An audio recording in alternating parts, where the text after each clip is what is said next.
Hello and welcome to Chromatic Transformations Part 6. This video will suggest a few ways that the scale level transformations might be used melodically. Up to this point, these videos have only addressed harmonic progressions, and you've seen how the tonic subdominant-dominant cycle can yield thousands of variations of progressions. But let's recap the scales from the level transformations just so we know where we're going. There are 6 levels of transformations starting from the major scale. So the C major scale, we're using C here, that we've used throughout the other 5 videos. Level 1 scales are scales that have one note altered, and these are the level 1 scales. Level 2 scales have 2 tones altered or 2 pitches altered from the major scale. Level 3 scales that are available with 3 pitches that are altered. Level 4 scales. Level 5 scales. And level 6 scales. When talking about chords and scales, I've found it useful to translate note and interval names to set theory numbers. So there are a number of different systems for organizing and talking about intervals. We see a few here. We can talk about note names. I found note names can oftentimes, even though they're very practical, can be limiting, especially when you're talking about modulations and different keys. Then we can, of course, talk about the quality of the interval, whether it's a minor second, minor third, major third, and so on. Or we can designate those as those quality intervals as a number, like the flat 2, the flat 3, 3, and so on. But we can also designate each of these as a number. And so we can designate the root C as 0, and so the minor second becomes 1, the major second becomes 2, and so on. One of the issues, if you take this all the way through, starting from 0, there are 11 notes, so 10 and 11 designate the pitches of a minor seventh and a major seventh respectively. But when you're really kind of starting to utilize these set theory numbers, 10 can very easily be confused for 1, 0. So traditionally, they've used T and E for the 10th and 11th. But I actually prefer the use of the mathematical hexadecimal notation of A and B. Now, this can still be a little bit confusing if you're talking about A, are you talking about the note name or the number? But when you start to really plot all of these different variations of scales and chords out, I found A and B to be a lot more useful. You can read much more about this in a wide variety of texts. The primary one that I'm going to be referencing in the future is The Structure of Atonal Music by Alan Forte. I've used a lot of the ideas of Forte numbers to organize a lot of different scale and material and chordal material that I'm going to be presenting in later videos. You can also read about different ways of organizing these kinds of pitch classes, as they call them, from George Pearl in his book 12-Tone Tonality or Serial Composition in Atonality. So if we look at the parent scales, if we boil all of these down, these are the parent scales of all of the different level transformations. So even though you're talking about the use of a lot of different scales, these are really the primary parent scales that all of these are coming from. So really there's only 6 scales that we're dealing with that yields a tremendous amount of material. Now, again, I need to remind you all that I'm really focused here on tonal structures. Even though they're highly chromatic in many places, there's still a tonal underlying organization. So if we take these, we can represent these not only as note names, but also as interval numbers and pitch class numbers. So if you see here below the C, you see the root, but you also see it designated as 0.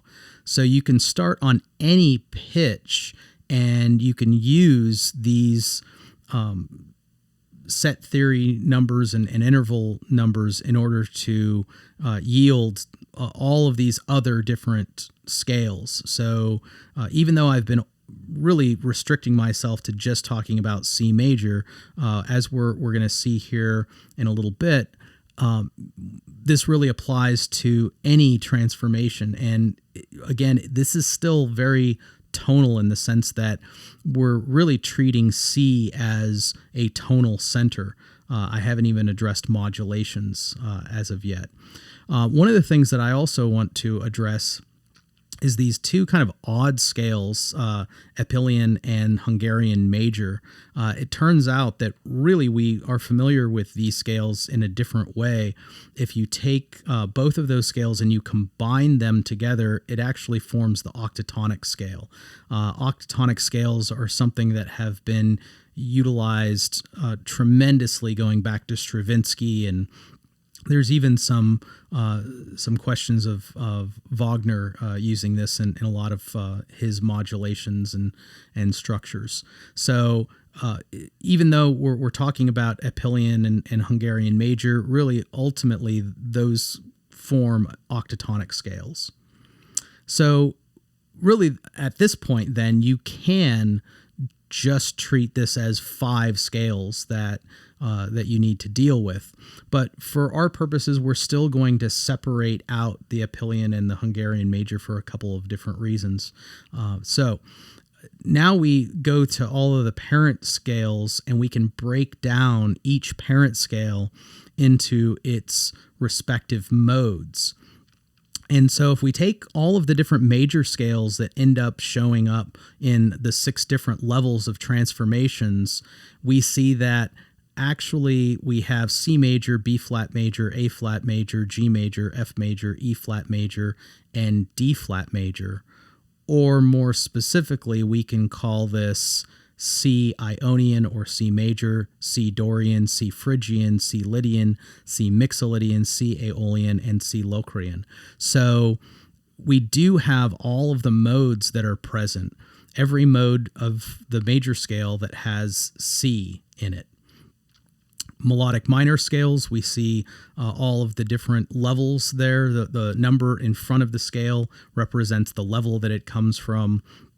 The numbers to the right of each of those scales represents the set theory formula for that particular mode, that particular scale.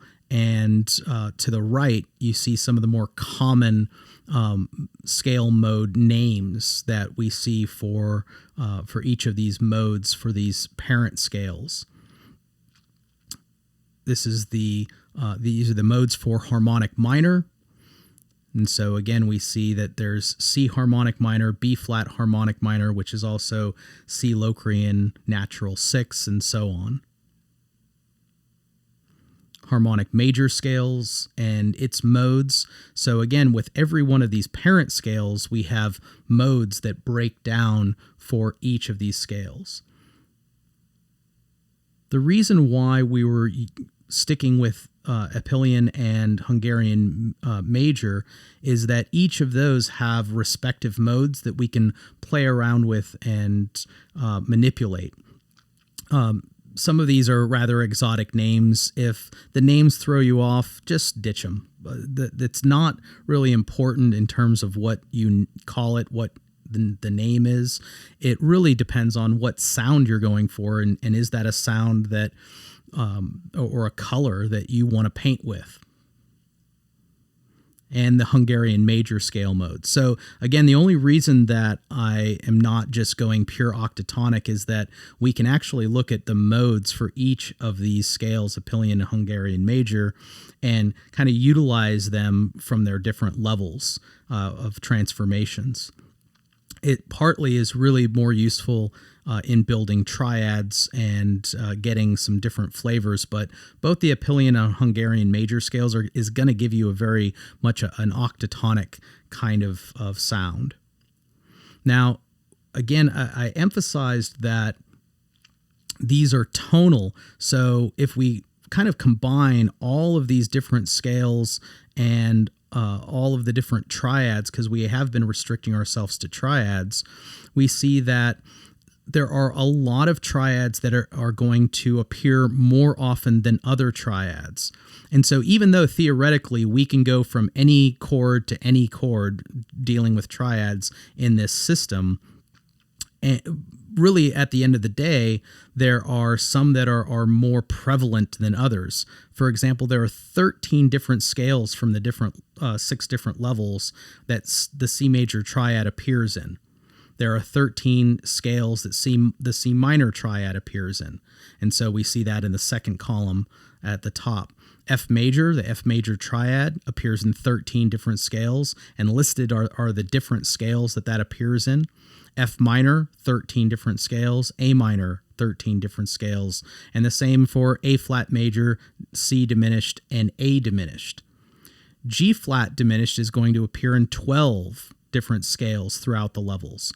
E flat major appears in 9, as well as D minor, and D major appears in 8, as well as E flat minor, B diminished, G diminished, and E flat diminished. And each one of those lists the respective scales that you can find that triad in. So if we combine all of the different triads that are yielded from the different scales and we put them all together, this is what it all looks like. So what you very quickly see is that it's not just a matter of only sticking to C. This shows you that all of these levels do have, at the end of the day, a kind of tonal gravity towards C.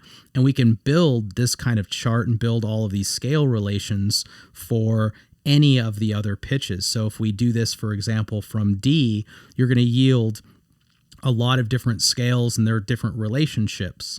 And so this is where you can start to look at modulations and other kinds of relationships. But as I said, this video is going to focus more on introducing melodic material. So I want to get into some of those applications. So there are 4 kind of big applications that you can utilize these level transformations with. The first is just to expand progressions, build progressions.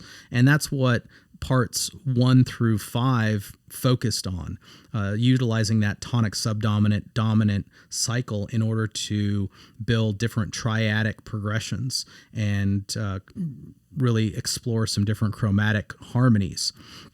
But here we're going to look at reharmonizing melodies, number 2, alternative scales for melodic material, number 3, and triadic pairs for melodic material. So let's look at number 2. So we're going to just take a very basic melody from a 1-6-2-5 progression in C. And so this is our kind of prime melody with no chromatic alterations, a diatonic melody, diatonic progression, and this is what we get.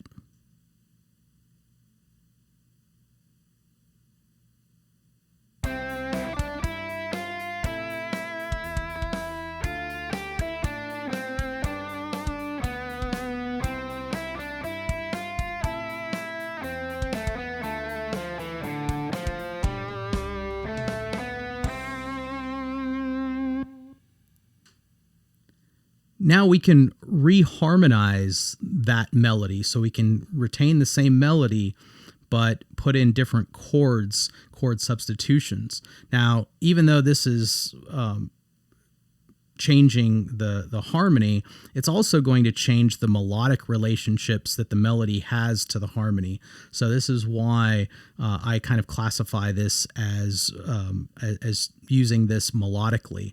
And so if we listen to this without the melody and just the reharmonization, this is what we get.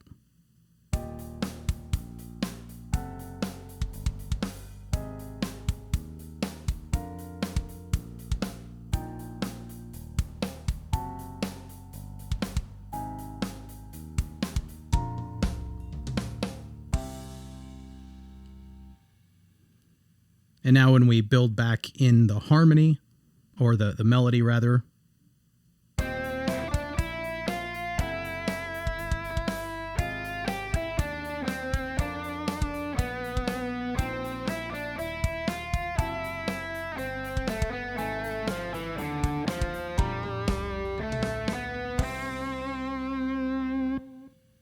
now, I'm under no delusions that this is going to win a Grammy anytime soon. This is just to give you a sense of how you can start to introduce really kind of chromatic flavors, chromatic sounds, utilizing just triads. So, I mean, we haven't even started to get into 4-part chords or any other kind, any dominant chords or what have you. These are just utilizing triads, and we can start to kind of build these different chromatic flavors. So another thing that we can do is we can change melodies. We're going to use that 1-6-2-5 progression that I utilized in that first example. But here we're going to alter the melody utilizing different level transformations. These are all level 2 scales: G melodic minor, G harmonic major, and F Hungarian major. You can see what those scales are and where those are being utilized. But again, if we go back to where these triads are, we see that actually C major and A minor both come from G melodic minor, or can be utilized from G melodic minor. So that's what is forming or informing the melodic content. So let's take a listen to that.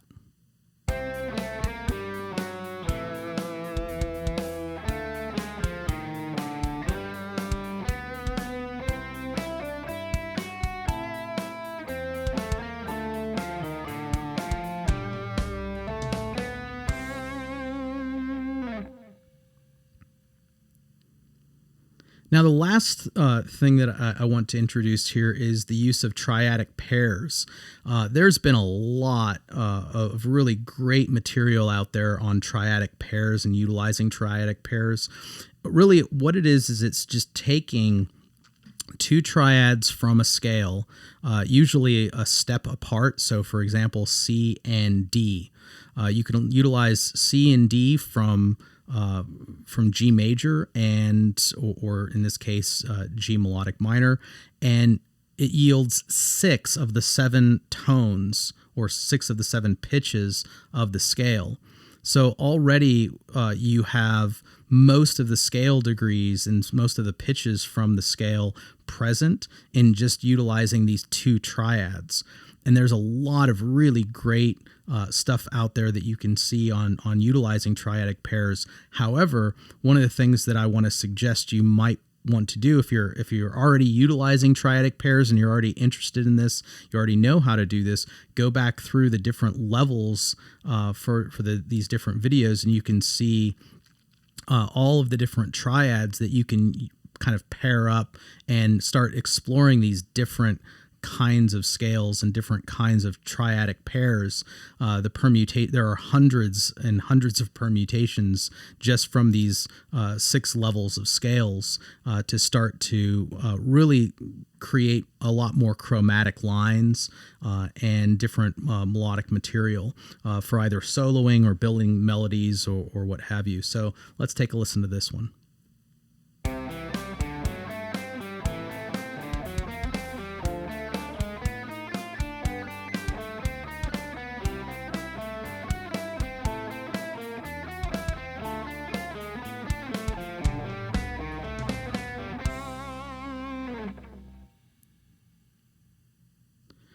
So that concludes the 6 parts of Chromatic Transformations. The next series of videos that I'm going to be addressing is going to be 4-part chords. We're going to be talking about all of the different possible 4-part chords and ways to implement them and how they connect, utilizing different voicings and voice leadings. So thank you so much for listening, and I hope that you found something useful. Thank you.